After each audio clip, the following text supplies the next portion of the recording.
Welcome back. CM DCM ಕುರ್ಚಿ ಕಿತ್ತಾಟಕ್ಕೆ ಇದೀಗ ಕೈ ಹೈಕಮಾಂಡ್ ಫುಲ್ ಸುಸ್ತಾಗಿದೆ. ಸಿದ್ದರಾಮಯ್ಯ ಡಿಕೆ ಶಿವಕುಮಾರ್ ಬಣದ ಪೈಪೋಟಿ ನೋಡ್ತಾ ಇದ್ರೆ ಹೈಕಮಾಂಡ್ಗೆ ದೊಡ್ಡ ತಲೆನೋವಾಗಿದೆ. ಏನ್ ಮಾಡ್ಬೇಕು ಅಂತಾನೆ ಗೊತ್ತಾಗ್ತಾ ಇಲ್ಲ. ಸಿಎಂ ಡಿಸಿಎಂ ಕುರ್ಚಿ ಕಿತ್ತಾಟಕ್ಕೆ ಕೈ ಹೈಕಮಾಂಡ್ ಸುಸ್ತಾಗಿದೆ. ಸಿದ್ದರಾಮಯ್ಯ ಡಿಕೆ ಶಿವಕುಮಾರ್ ಬಣದ ಪೈಪೋಟಿಯನ್ನ ನೋಡ್ತಿದ್ರೆ ದೊಡ್ಡ ತಲೆನೋವು ಶುರುವಾಗಿದೆ. ಉಭಯ ಟೀಮ್ಗಳ ನಡುವೆ ಏಟು ಎದುರೇಟು ಪಾಲಿಟಿಕ್ಸ್ ಸ್ಟಾರ್ಟ್ ಆಗಿದೆ. ಎರಡು ಬಣ ಕಿತ್ತಾಟಕ್ಕೆ ಬ್ರೇಕ್ ಹಾಕಲು ಇದೀಗ ಮಾಸ್ಟರ್ ಸ್ಟ್ರೋಕ್ ನೀಡೋದಕ್ಕೆ ಹೈಕಮಾಂಡ್ ಮುಂದಾಗಿದೆ. ಇದಕ್ಕೆ ಫುಲ್ ಸ್ಟಾಪ್ ಇಡಲೇಬೇಕು. ಹೇಗಿಡ್ತಾರೆ? ವಿಸ್ತಾರ ನ್ಯೂಸ್ ನಲ್ಲಿ ರಾಜಕೀಯದ ಎಕ್ಸ್ಕ್ಲೂಸಿವ್ ಸುದ್ದಿ ನಿಮ್ಮ ಮುಂದೆ. ಎಷ್ಟು ದಿನ ಬರೀ ಕಿತ್ತಾಟ ನೋಡಿ ಸಾಕಾಗಿತ್ತು ಹೈಕಮಾಂಡ್ಗೆ. ಹೀಗಾಗಿ ಸ್ಟ್ರಿಕ್ಟ್ ಆಕ್ಷನ್ ತೆಗೆದುಕೊಳ್ಳೋದಕ್ಕೆ ಮುಂದಾಗಿದ್ದಾರೆ. ಇಬ್ಬರ ಕಿತ್ತಾಟದಲ್ಲಿ ಮೂರನೆಯವರಿಗೆ ಅದೃಷ್ಟ ಬರುವಂತ ಸಾಧ್ಯತೆ ಇದೆ. ಸಿಎಂ ಡಿಸಿಎಂ ಬಣಗಳ ಜಗಳದಲ್ಲಿ ಮೂರನೆಯವರಿಗೆ ಪಟ್ಟ ಕೊಡುವಂತ ಸಾಧ್ಯತೆ ಇದೆ. ಇದು ಯಾರು ಕೂಡ ಎಕ್ಸ್ಪೆಕ್ಟ್ ಮಾಡಿರಲಿಲ್ಲ. ಡಿಕೆ ಶಿವಕುಮಾರ್ ಸಿಎಂ ಆಗಲು ಸಿದ್ದು ಬಣ ವಿರೋಧವನ್ನ ವ್ಯಕ್ತಪಡಿಸಿದೆ. ಹೀಗಾಗಿ ಹೈಕಮಾಂಡ್ ನಿಷ್ಠಾವಂತನಿಗೆ ವರಿಷ್ಠನಿಂದ ಮಣೆ ಹಾಕುವಂತ ಎಲ್ಲಾ ಸಾಧ್ಯತೆನೂ ಇದೆ. ಸಿದ್ದು 2.5 ವರ್ಷ ಪೂರೈಸಿದ ಬಳಿಕ ಬದಲಾವಣೆ ಆಗುವಂತ ಸಾಧ್ಯತೆ ಇದೆ. ಹಾಗಿದ್ರೆ ಯಾರಾಗ್ಬೋದು ಮುಂದಿನ ಸಿಎಂ? ಡಿಸಿಎಂ ಹಾಕ್ತಾರಾ? ಡಿಕೆ ಶಿವಕುಮಾರ್ ಅವರು ಹಾಕ್ತಾರಾ ಸಿಎಂ? ಇಲ್ಲ, ಅದಕ್ಕೆ ಬೇರೆ ರೀತಿಯಾದಂತಾನೆ ಪ್ಲಾನ್ ಮಾಡ್ಕೊಂಡಿದೆ ಹೈಕಮಾಂಡ್. ಬಹುಶಃ ಇದನ್ನ ಸಿದ್ದರಾಮಯ್ಯ ಅವರು ಎಕ್ಸ್ಪೆಕ್ಟ್ ಮಾಡಿರಲಿಲ್ಲ, ಡಿಕೆ ಶಿವಕುಮಾರ್ ಅವರು ಕೂಡ ಎಕ್ಸ್ಪೆಕ್ಟ್ ಮಾಡಿರಲಿಲ್ಲ, ಅಥವಾ ಅವ್ರ ಟೀಮ್ಸ್ ಇರುವಂತ ನಾಯಕರು ಏನಿದ್ದಾರೆ ಅವರು ಕೂಡ ಎಕ್ಸ್ಪೆಕ್ಟ್ ಮಾಡಿರಲಿಲ್ಲ. ಮಾಸ್ಟರ್ ಸ್ಟ್ರೋಕ್ ಕೊಡೋದಕ್ಕೆ ಇದೀಗ ಹೈಕಮಾಂಡ್ ಮುಂದಾಗಿದೆ. ಯಾವ ರೀತಿ ಮಾಸ್ಟರ್ ಸ್ಟ್ರೋಕ್ ಅನ್ನ ಕೊಡುತ್ತೆ ಹೈಕಮಾಂಡ್? ಮೂರನೇ ಅವರಿಗೆ ಅಫ್ಕೋರ್ಸ್ ಇದರಿಂದ ಲಾಭ ಆಗುತ್ತೆ. ಇವರಿಬ್ಬರ ಕಿತ್ತಾಟ ಮೂರನೇ ಅವರಿಗೆ ಲಾಭ ಅಂತ ಹೇಳ್ತಾರಲ್ಲ, ಅದೇ ರೀತಿಯಾಗಿ ಇಲ್ಲೂ ಕೂಡ ಮಲ್ಲಿಕಾರ್ಜುನ ಖರ್ಗೆಗೆ ಒಲಿಯುತ್ತಾ ಮುಖ್ಯಮಂತ್ರಿ ಪಟ್ಟ. ಯಾರಾದ್ರೂ ಎಕ್ಸ್ಪೆಕ್ಟ್ ಮಾಡಿದ್ರಾ? ನೋ. ಮಲ್ಲಿಕಾರ್ಜುನ ಖರ್ಗೆಗೆ ಮುಖ್ಯಮಂತ್ರಿ ಪಟ್ಟ ಒಲಿಯುವಂತ ಎಲ್ಲಾ ಸಾಧ್ಯತೆ ಕೂಡ ಇದೆ. ರಾಜ್ಯದಲ್ಲಿ ದಿನದಿಂದ ದಿನಕ್ಕೆ ಜೆಡಿಎಸ್ ಬಿಜೆಪಿ ಮೈತ್ರಿ ಬಲಿಷ್ಠವಾಗ್ತಾ ಇದೆ. ಮೈತ್ರಿಗೆ ಗಟ್ಟಿಯಾದ ಲಿಂಗಾಯತ ಒಕ್ಕಲಿಗ ಮತ ಬ್ಯಾಂಕ್ ಬೇಕು. ಹೀಗಾಗಿ ದಲಿತ ಸಮುದಾಯದ ಮತ ಓಲೈಸಿಕೊಳ್ಳಲು ಇದೀಗ ಹೈಕಮಾಂಡ್ ಪ್ಲಾನ್ ಅನ್ನ ಮಾಡಿಕೊಂಡಿದೆ. ಖರ್ಗೆಗೆ ಪಟ್ಟ ಕಟ್ಟಿದ್ರೆ ದಲಿತ ಸಮುದಾಯದ ಓಟ್ ಗಟ್ಟಿ ಆಗುತ್ತೆ. ಅಹಿಂದ ವರ್ಗಕ್ಕೆ ಅಧಿಕಾರ ಕೊಟ್ಟಿದ್ದಾರೆ ಅನ್ನೋ ಸಂದೇಶ ಕೂಡ ರವಾನೆ ಆಗುತ್ತೆ. ಸಿಎಂ ಡಿಸಿಎಂ ಕುರ್ಚಿ ಕಿತ್ತಾಟಕ್ಕೆ ಕೈ ಹೈಕಮಾಂಡ್ ಸುಸ್ತಾಗಿರೋದ್ರಿಂದ ಈ ಒಂದು ನಿರ್ಧಾರಕ್ಕೆ ಬಂದಿದೆ ಹೈಕಮಾಂಡ್. ಇಬ್ಬರ ಜಗಳ ಮೂರನೆಯವರಿಗೆ ಲಾಭವಾದ್ರೂ ಕೂಡ ಇಲ್ಲಿ ಅಚ್ಚರಿ ಪಡೋಂಗಿಲ್ಲ. ಇದು ಬಹುಶಃ ಯಾರಿಗೂ ಕೂಡ ಗೊತ್ತಿರಲಿಲ್ಲ ಈ ರೀತಿಯಾಗಿ ಆಗತ್ತೆ ಅಂತ.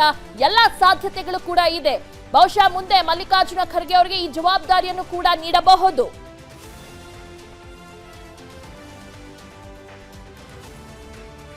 ಎಲ್ಲಾದ್ರ ಬಗ್ಗೆ ಡೀಟೇಲ್ಸ್ ಅನ್ನ ನೀಡ್ತಾರೆ ನಮ್ಮ political bureau head Maruti Pavagada.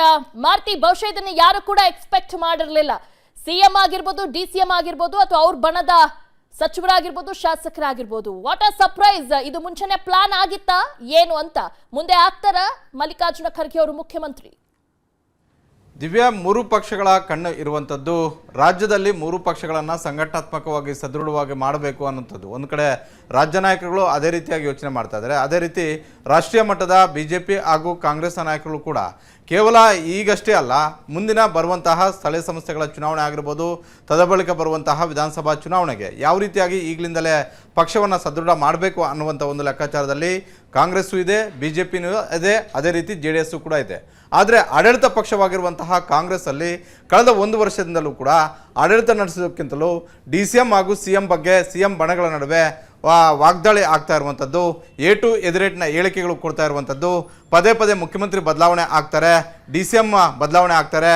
DCM ಆಗಿರುವಂತಹ DK ಶಿವಕುಮಾರ್ ಅವರನ್ನು KPCC ಅಧ್ಯಕ್ಷ ಸ್ಥಾನದಿಂದ ಕೆಳಗಿಳಿಸ್ತಾರೆ ಅನ್ನುವಂಥ ಒಂದು ಚರ್ಚೆ ಆರಂಭ ಆಗಿರುವಂಥದ್ದು. ಇದು ಸಹಜವಾಗಿ ಆಡಳಿತ ಮಾಡ್ತಾ ಇರುವಂಥ ಒಂದು ಪಕ್ಷಕ್ಕೆ ಒಂದಷ್ಟು ಸಂಘಟನಾತ್ಮಕವಾಗಿ ಸಂಘಟನೆ ಮೇಲೆ ಪೆಟ್ಟು ಬೀಳ್ತಾ ಇದೆ ಅನ್ನುವಂಥ ಒಂದು ಲೆಕ್ಕಾಚಾರದಲ್ಲಿ ಕಾಂಗ್ರೆಸ್ ಹೈಕಮಾಂಡ್ ಇರುವಂಥದ್ದು. ಹೀಗಾಗಿ ಈಗಲೇ ನಾನು ಮುಖ್ಯಮಂತ್ರಿ ಬದಲಾವಣೆ ಆಗ್ತಾರೆ ಅಂತ ಹೇಳ್ತಾ ಇಲ್ಲ, ವಿಸ್ತಾರ ನ್ಯೂಸ್ ಸುದ್ದಿನೂ ಕೂಡ ಅದಲ್ಲ. ಆದರೆ ಒಂದಂತೂ ಸ್ಪಷ್ಟ, ರಾಜ್ಯ ಕಾಂಗ್ರೆಸ್ ರಾಜಕಾರಣದಲ್ಲಿ ಆಗ್ತಾ ಇರುವಂತಹ ಈ ರಾಜಕೀಯ ಬೆಳವಣಿಗೆಗಳ ಬಗ್ಗೆ ಕಾಂಗ್ರೆಸ್ ಹೈಕಮಾಂಡ್ಗೆ ಸ್ವತಃ ಅಸಮಾಧಾನ ಇದೆ. ಇದನ್ನು ಮಲ್ಲಿಕಾರ್ಜುನ ಖರ್ಗೆ ಮತ್ತು ರಾಹುಲ್ ಗಾಂಧಿ ಅವರೇ ಸ್ಪಷ್ಟವಾಗಿ ಮುಖ್ಯಮಂತ್ರಿ ಸಿದ್ದರಾಮಯ್ಯ ಮತ್ತು ಉಪಮುಖ್ಯಮಂತ್ರಿ DK ಶಿವಕುಮಾರ್ ಅವರ ಮುಂದೆ ಹೇಳಿರುವಂಥದ್ದು.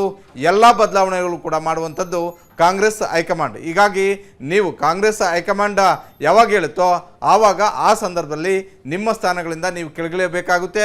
ಆ ಸಂದರ್ಭದಲ್ಲಿ ಪಕ್ಷಕ್ಕೆ ಯಾರನ್ನ ಆ ಸ್ಥಾನದಲ್ಲಿ ಕೂರಿಸಿದ್ರೆ ಪಕ್ಷಕ್ಕೆ ಬಲ ಬರುತ್ತೆ, ಪಕ್ಷ ಇನ್ನಷ್ಟು ಸದೃಢ ಆಗುತ್ತೆ ಅನ್ನುವಂಥ ಒಂದು ಲೆಕ್ಕಾಚಾರವನ್ನು ಇಟ್ಕೊಂಡು ನಾವು ಅನಿವಾರ್ಯವಾಗಿ ಬದಲಾವಣೆಗಳನ್ನು ಮಾಡ್ತೀವಿ. ಹೀಗಾಗಿ ಯಾರು ಕೂಡ ಯಾವ ಸ್ಥಾನದಲ್ಲೂ ಕೂಡ ಪರ್ಮನೆಂಟ್ ಅಲ್ಲ. ಈ ಹಿನ್ನೆಲೆಯಲ್ಲಿ ಪಕ್ಷವನ್ನು ಸದೃಢ ಮಾಡುವಷ್ಟ, ಪಕ್ಷವನ್ನು ಇನ್ನಷ್ಟು ಗಟ್ಟಿ ಮಾಡುವಂಥ ರೀತಿಯಲ್ಲಿ ನಿಮ್ಮ ಕೆಲಸವೂ ಆಗಬೇಕು, ಅದೇ ರೀತಿ ನಿಮ್ಮ ಬೆಂಬಲಿಗರ ಕೆಲಸವೂ ಆಗಬೇಕು. ಅದು ಬಿಟ್ಟು ಒಂದು ಬಣ ಮತ್ತೊಂದು ಬಣದ ವಿರುದ್ಧ, ಮತ್ತೊಂದು ಬಣ ಮಗದೊಂದು ಬಣದ ವಿರುದ್ಧ ಮಾತಾಡೋದು ಬೇಡ ಅನ್ನುವಂಥದ್ದು.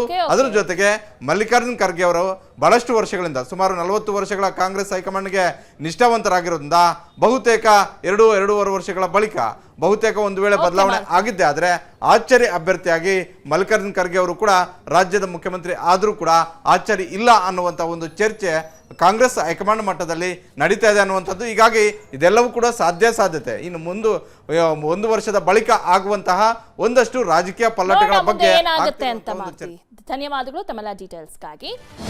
ಅನುಕ್ಷಣದ ಸುದ್ದಿಗಳಿಗಾಗಿ ವಿಸ್ತಾರ ನ್ಯೂಸ್ ಯೂಟ್ಯೂಬ್ ಚಾನೆಲ್ ಸಬ್ಸ್ಕ್ರೈಬ್ ಮಾಡಿ. ಹೊಸ ಸುದ್ದಿಗಳ ನೋಟಿಫಿಕೇಶನ್ಗಾಗಿ ಬೆಲ್ ಐಕಾನ್ ಕ್ಲಿಕ್ ಮಾಡಿ. ಲೇಟೆಸ್ಟ್ ಅಪ್ಡೇಟ್ಸ್ಗಾಗಿ www.vistaranews.com ವೆಬ್ಸೈಟ್ಗೆ ವಿಸಿಟ್ ಮಾಡಿ.